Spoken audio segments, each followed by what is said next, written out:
मैले कहिले नदेखेको एक्सन सिक्वेन्सहरू देखेँ होइन। उठेर ताली बजाउने खालको सिक्वेन्सहरू टन्नै छ। कान्तारा भन्ने ठाउँको चाहिँ जङ्गलमा बस्ने आदिवासीहरूको चाहिँ आस्थाप्रति विश्वासप्रति आधारित भएर बनेको फिल्म हो। त्यहाँका मान्छेहरूले चाहिँ आफ्नो देवी देवतालाई कसरी मान्छन्, कसरी पुज्छन् र आफ्नो सुख समृद्धिको लागि चाहिँ आफ्नो देवी देवताप्रति कतिको आस्था छ, कतिको विश्वास छ भन्ने कुरालाई चाहिँ यो फिल्मबाट देखाइएको छ।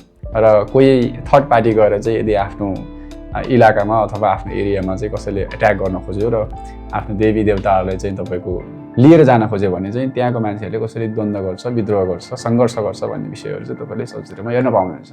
तपाईँले इमेजिन नगरेको र तपाईँले नसोचेको, सपनामा नदेखेको कुराहरू तपाईँले फिल्ममा हेर्न पाउनुहुनेछ।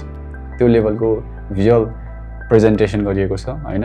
र फिल्म हेरिराख्दाखेरि नर्मल्ली हामी हाँसिरहेको हुन्छौँ होइन। एक्सन छ भने हामीलाई एक्साइटमेन्ट भइरहेको हुन्छ, ओहो कस्तो किसिमको फाइट सिक्वेन्सहरू भनेर होइन। कम्प्लिट प्याकेज बनाएको छ।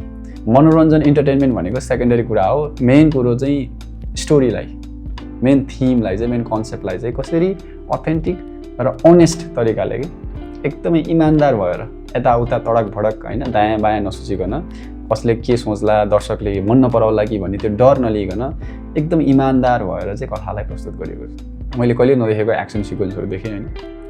एउटा आदिवासी जङ्गलमा बस्ने आदिवासीहरूको विषयवस्तुलाई उठाइएको छ र उनीहरूको जुन लडाइँ गर्ने शैली होइन, तरिका, टेक्निक यस्तो मजाले प्रस्तुत गरिएको छ सिनेमेटिक तरिकाले होइन। उठेर ताली बजाउने खालको सिक्वेन्सहरू टन्नै छ।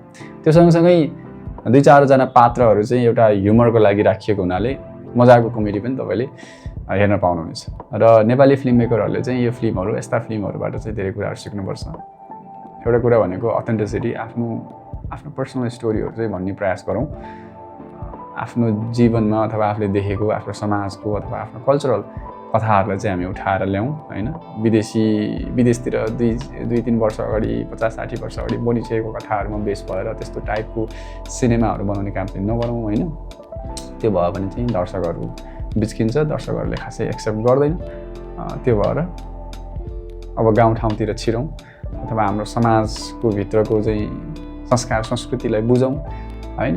हाम्रो नेपालीहरूले मान्ने चाडपर्व, हाम्रो नेपालीहरूले मान्ने देवी शक्तिहरू, नेपालीहरूले मान्ने शक्तिपीठहरू होइन, यस्ता विषयहरूको बारेमा अनुसन्धान गरौँ र त्यसको विषयबाट, ती विषयहरूबाट चाहिँ कथाहरू निकालौँ र त्यसलाई चाहिँ एकदमै इमान्दार तरिकाले भनौँ ताकि हामी दर्शकहरूले चाहिँ स्वीकार्न सकोस्।